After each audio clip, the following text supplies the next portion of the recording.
Jadi kalau di sini kita lebih ke bayi tabung, Mbak. Jadi embrionya kita kawinin di luar, setelah udah jadi embrio, langsung kita suntikin ke betina-betina ini. Itu Jadi- prosesnya kan kayak manusia ya, kurang lebih 8-9 bulan melahirkan. Jadi biar lebih safety juga, lebih aman buat si betinanya. Gitu. Dan sapi-sapi ini kan tadi mungkin kalau kita lihat di showroom sebelumnya itu kan khusus kurban. Nah, Iya. kalau sapi-sapi yang di peternakan ini, Mas, Ini buat sapi apa nih? perkembangbiakan aja. Kembang-biakan. Jadi betinanya kita suntikin bisa embrio FH, bisa embrionya slimosin atau simental. Nanti hasilnya buat kurban juga gitu. Ini bayi-bayi ini calon-calon kurban kalau bayinya kalau bayinya jantan. Oh, kalau bayinya Tapi kalau jantan. bayinya kebetulan betina ya kita rawat lagi. Dirawat lagi, sebagai dikembangbiakin lagi. calon-calon ibu-ibu semua ini. Ibu-ibu sapi. Ibu-ibu sapi, benar. Oke, jadi memang selain ada jantan, betina itu kan memang outputnya dipersiapkan untuk kurban ya, emang Iya, utamanya untuk ya. kurban. Tujuan utamanya. Wah, berarti pas ya Mas ya. Jadi sebenarnya di 12 bulan itu tidak dalam sebulan aja produktif ya, tapi Iya. dalam setahun itu juga Iya, tiap bulan melakukan pun produktif. Terus kita produktif. juga ambil susunya juga kan dari betinanya. Itu sebagian untuk anak-anaknya, untuk bayi-bayinya. Sebagian lagi juga kita jual susunya, dijual. susu sapinya. Iya, ini sangat menarik sekali. Tadi juga saya lihat ada petugasnya yang Iya. lagi meresin susu Lagi meresin untuk susu. dikasih dot ke anak sapinya. Iya, langsung didotin. Langsung didotin. Dimanja lah pokoknya sapinya di sini. Tapi ini kan sapi yang emang untuk nanti outputnya untuk kurban nanti ya, Iya. salah satu produksinya juga. Iya. Nah, tapi ada gak sih sapi-sapi unik atau sapi-sapi lain nih yang memang ini sebagai untuk diperjualbelikan aja untuk kolektor atau semacam, Mas? Ada beberapa saya koleksi sapi tipe Galician Blonde, ada Belgian Blue, itu jarang banget orang punya tuh. Itu bibitnya kita dapat dari peternakan juga daerah Lembang. Nah, itu biasanya kita buat koleksi aja. Jadi meskipun mereka udah gede pun kadang nggak kita jual gitu karena ya emang orang jarang yang punya juga kan. Cuma kalau misalnya ada kolektor juga yang lihat dia suka, harganya cocok ya kita jual juga sih. Oh, jadi memang ini udah beda ya, outputnya bukan Iya. untuk kurban lagi, tapi sebagai hobi. Iya, Oh, sebagai ada hobi. yang hobi melihara sapi, Mas? Ada, komunitasnya pun ada. Oh, Komunitas ada. sapi. Makanya ada kontesnya segala macem gitu kan. Oh, iya. Boleh tunjukin ke saya, Mas? Boleh, Apa yuk. aja sih sapinya yang dikoleksi ini? Iya, boleh.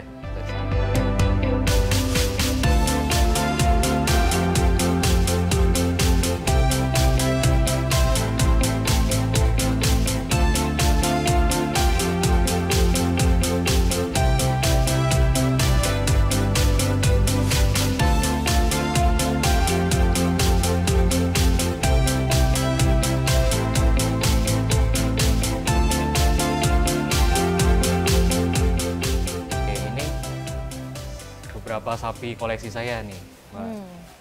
Yang di sini FH, tipe FH tapi yang warnanya kalau kita bilangnya merah putih. Merah putih? Jadi coklatnya tuh agak kemerahan tuh yang di sana. Iya, Biasanya memang agak kan- sedikit berbeda ya warnanya. Iya. Coklatnya udah kemerahan. Iya, warnanya merah putih Indonesia banget kan.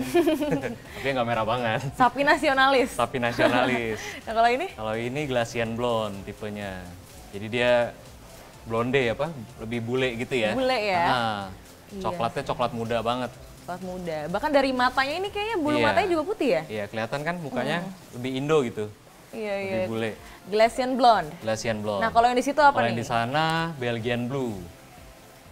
Jadi memang benar-benar peranakan dari Belgia. Itu asli dari Belgia? Iya.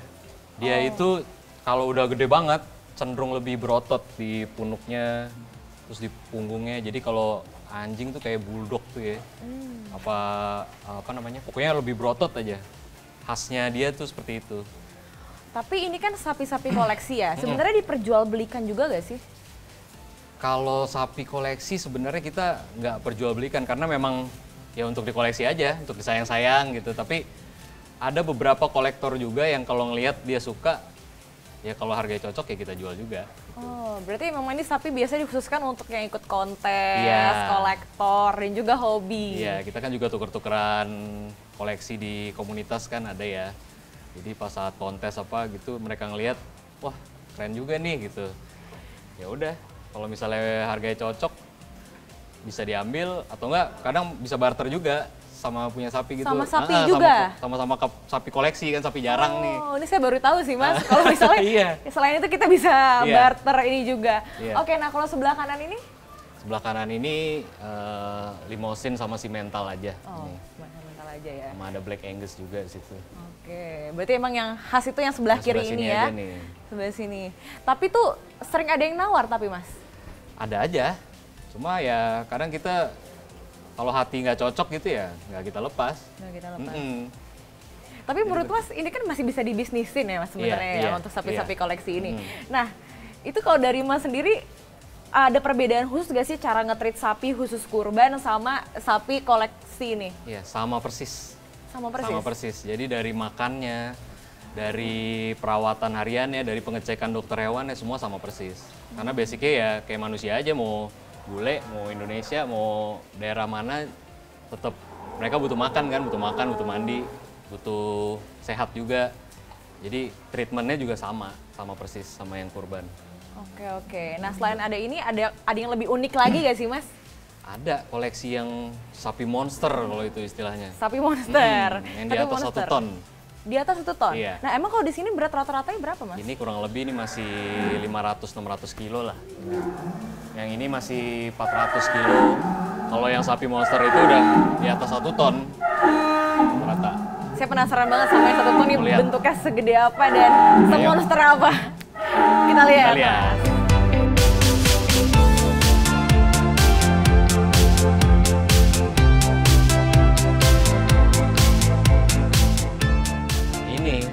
Ini sapi-sapi monster nih Mbak kita bilangnya. Sapi-sapi monster. Karena udah di atas 1 ton. Di atas 1 ton? Iya, dia gede banget. Wah, si Messi karena sangat-sangat gede, sangat banget, besar banget. Ini, kayak wah tuh pemirsa, bisa lihat ya. Iya, masuk kandang sini udah kayak masuk kandang dinosaurus. Karena suaranya dari jauh udah wow gitu kan. Gede banget, suaranya juga semakin gede sapi, semakin gede juga suaranya. Tapi memang ini dari suara aja kita bisa bedain ini sapi sangat-sangat besar banget, kayak dinosaurus, kayak monster banget. Tapi ini kan kalau yang sapi-sapi di sini yang beratnya di atas 1 ton ya. Iya, 1 ton. Ini lebih. Untuk diperjualbelikan untuk apa biasanya? Untuk diperjualbelikan mereka juga buat kurban juga sih. Buat kurban. Nah biasanya emang siapa sih Mas yang sering pesen sapi segede ini Mas? Ya orang-orang yang udah hobinya emang sapi gede, terus biasanya juga orang-orang penting yang pengen dia kurbannya sapinya kan pasti otomatis mau yang paling mentok lah istilahnya gitu. Yang mentok. Jadi ya mereka ngambilnya pasti di atas 1 ton. Tapi ini awalnya memang koleksi, terus akhirnya ada yang nawar beli atau bagaimana? Iya, awalnya emang kita koleksi sampai gede kayak gini. Makanya sampai kita kasih nama kan, di atas ini kan kita kasih nama nih. Ada namanya Maher, Hakimi, Baron, Wardiso, Kenzo, Warsino, Kenzo. Wah, luar biasa. Jadi emang kita sayang banget ini sapi.